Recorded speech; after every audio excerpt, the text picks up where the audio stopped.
just to become aware who you are. This made such a big difference to a person called Victor Serebriakov of Austria in the 1950s. When he was a 15-year-old, his teacher informed him that he was a dunce and he would never amount to anything in his life. Taking that as the truth, he dropped out of school and began doing menial work. For the next 17 years, he worked as a laborer until he applied for recruitment in the army.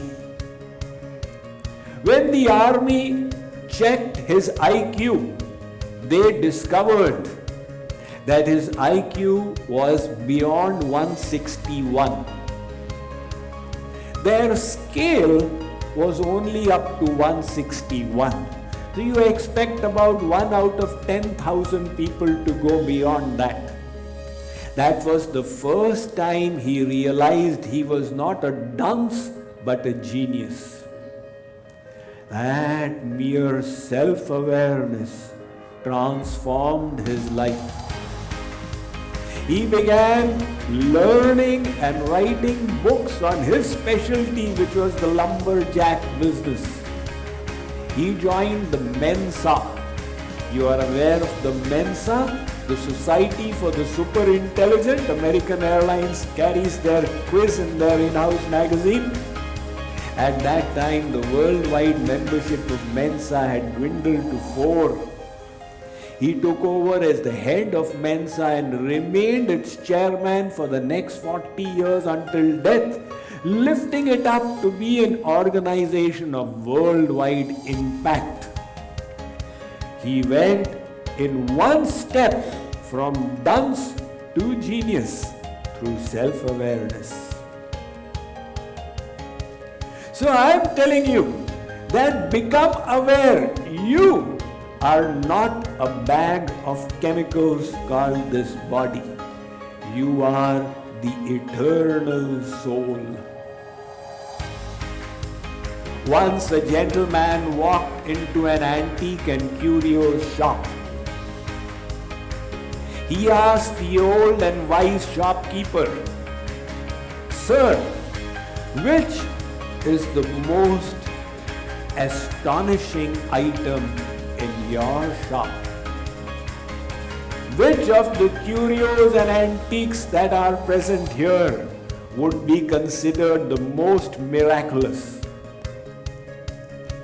The old shopkeeper smiled and responded, "Sir, the most miraculous entity in this shop is none other than myself." How right he was. The human body is astonishing and the soul is absolutely astounding. But to reach that, we need to wade through a whole lot of materialistic conceptions and thinkings, just like sculptors do. In the last 20th century in India, the most famous and accomplished sculptor has been Ram Kinkar Baij. At the age of 19, he entered Shanti Niketan, Arts Gurukul of Gurudev Rabindranath Tagore in Kolkata, and he stayed there all his life.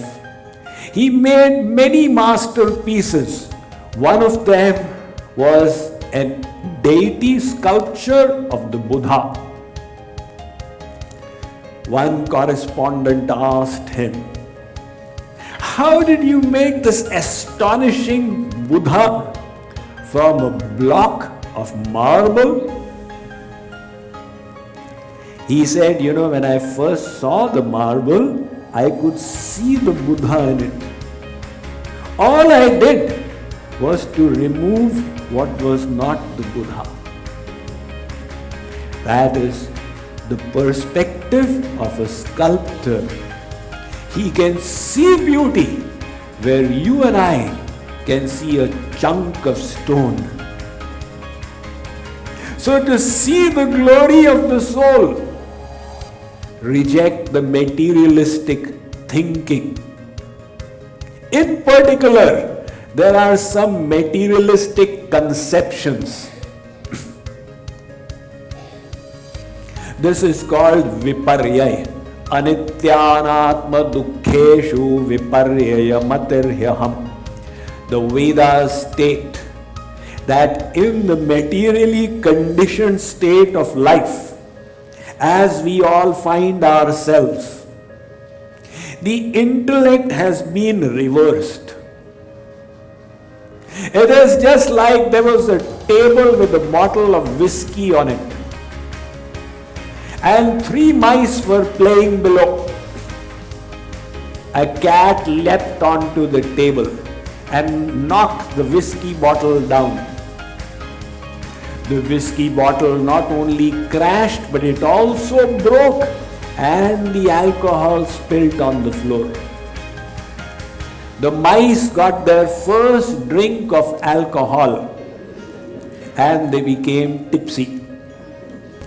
One mouse said, "Main Raja, I am the king." The second mouse said, "Main Vishwa Vijayata, I am the emperor of the world." The third mouse said, "You all become whatever you wish to. For my snack, I am going to go and eat the cat." Now the intellect got reversed.